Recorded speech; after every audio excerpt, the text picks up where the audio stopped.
வணக்கம்.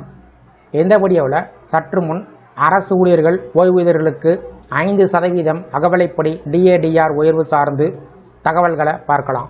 இந்த DADR உயர்வு எப்போது முதல் கிடைக்கும், யாரெல்லாம் பயன்பெறுவார்கள் என்பது குறித்து கூடுதல் விவரத்தையும் பார்ப்போம்.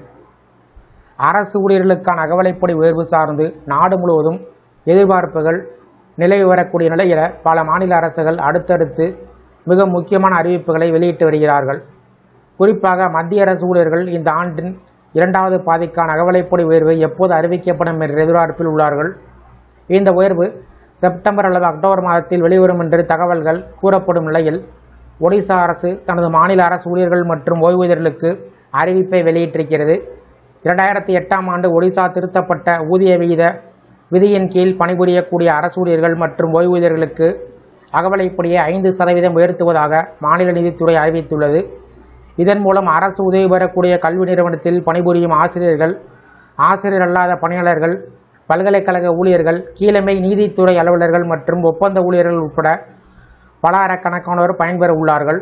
இந்த புதிய அறிவிப்பின்படி அடிப்படை கிரேடு ஊதியத்தின் அடிப்படையில் வழங்கப்பட்டு வந்த 257% அகவிலைப்படி 2026 ஜனவரி 1 முதல் அமலுக்கு வரும் வகையில் 262% உயர்த்தப்பட்டுள்ளது.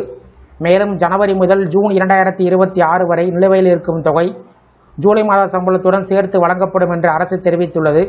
முதல்வர் மோகன் சரண் மாஜி தலைமையிலான அரசு எடுத்துள்ள இந்த முடிவு ஊழியர்களின் வாழ்வாதார செலவுகளை கருத்தில் கொண்டு எடுக்கப்பட்டதாக கூறப்படுகிறது. இதற்கு முன்பு மே 15ஆம் தேதி ஒடிசா அரசு ஊழியர்கள் மற்றும் ஓய்வூதியர்களுக்கு 2% அகவிலைப்படி உயர்வை அறிவித்தது. அதன் மூலம் அகவிலைப்படி 58லிருந்து 60% உயர்த்தப்பட்டு ஜனவரி 1 முதல் அமல்படுத்தப்பட்டு மே மாத சம்பளத்துடன் வழங்கப்பட்டது. தற்போது அதனைத் தொடர்ந்து மீண்டும் 5% உயர்வு வழங்கப்பட்டிருப்பது ஊழியர்களுக்கு கூடுதல் நிதி பலனாக அமையும்.